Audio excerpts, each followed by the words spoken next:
राणा साहब, एक लम्हे के लिए जरा सुप्रीम कोर्ट के फैसले को साइड पर रख देते हैं, जो सियासी महाजराई हो रही है उसको भी जरा साइड पर रख दें। लेकिन आप लोगों को अंदाजा है कि पार्लियामेंट इसमें जा रही है, आप एक गलत मिसाल और एक गलत बुनियाद कायम कर सकते हैं, क्योंकि कल को कोई जमात अक्सरियत में होगी, वो फंड जारी नहीं करेगी इलेक्शन के लिए, वो बजट में उसको एलोकेट नहीं करेगी, बाद में कहेंगे कि हमारे पास पैसे नहीं करवाने के लिए।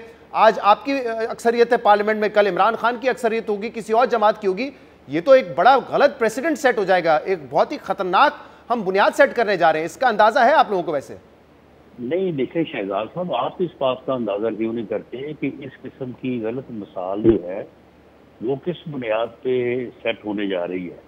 और अगर वो बुनियाद जो है वो अगर वो जो अपोजिट यानी अमल है, जिस अमल का रद्द अमल सामने आ रहा है, अगर वो गलत है तो फिर आप रद्द अमल को जो है वो गलत कहने से पहले अमल को भी तो गलत कहना।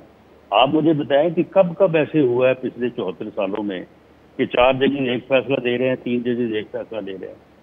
कब कब जो है वो इस मुल्क में इस तरह से जो है वो हुआ है कि आप जो है वो 8 जजेस को बैठाएं और अपने ही सुप्रीम कोर्ट का जो है वो फैसला जो है वो उसको जो है वो कलअदम जो है वो करार दे दें। इस किस्म की एप्रिल जो इलेक्शन इससे पहले कभी पैदा हुई है। अच्छा राणा साहब, अब वो 4-3 वाला तो मामला खत्म हो गया ना। जिस किस्म की सूरत हाल पैदा की गई है जी, ये सूरत हाल जो है ना, ये भी तो बहुत बुरी मिसाल है ना।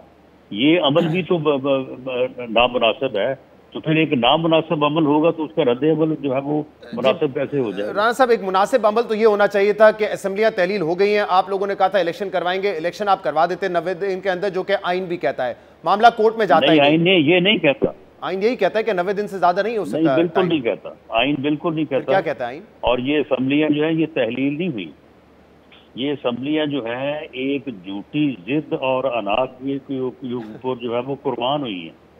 ये गैर आईनी अमल हुआ है। राणा साहब, तो का जायजा लिया जाना चाहिए था। जी राणा साहब, अगर आप फुल कोर्ट को बैठना चाहिए था, फुल कोर्ट को बैठ के इज्तिमाई दानिश जो है वो उसको बुरे कर रहा। राणा साहब और सुन लीजिएगा, एक तो आइन यही कहता है राणा साहब, इंडिविजुअल अफराद की जो जिद है वो मुल्क को जो है वो इस तरफ धकेल रही है। राणा साहब, एक तो आइन बिल्कुल यही कहता है कि 90 दिन के अंदर इलेक्शन होने चाहिए। दूसरा, अगर आप कहते हैं कि गलत तरीके से असेंबली तहलील की तो चैलेंज करना चाहिए था, आप लोगों ने उसको उस वक्त चैलेंज भी नहीं किया।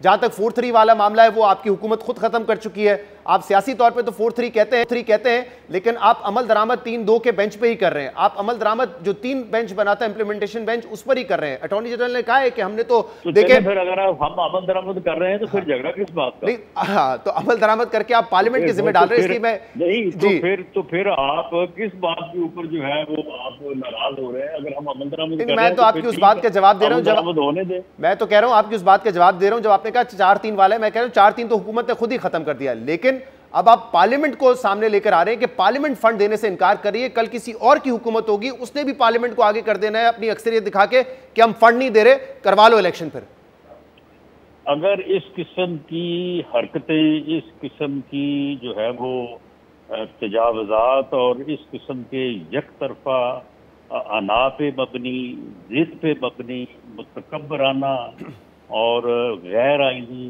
काम होंगे तो उसके नतीजे में या उसके खिलाफ बिल्कुल पार्लियामेंट जो है उसे आना चाहिए आगे। और उस मैं समझता हूँ कि ये फिर पार्लियामेंट जो है वो बिल्कुल इन चीज़ों में आगे आएगी। अगर एक अमल होगा तो उसका रद्द अमल जो है वो फिर यकीनी तौर पे जो है वो सामने आएगा।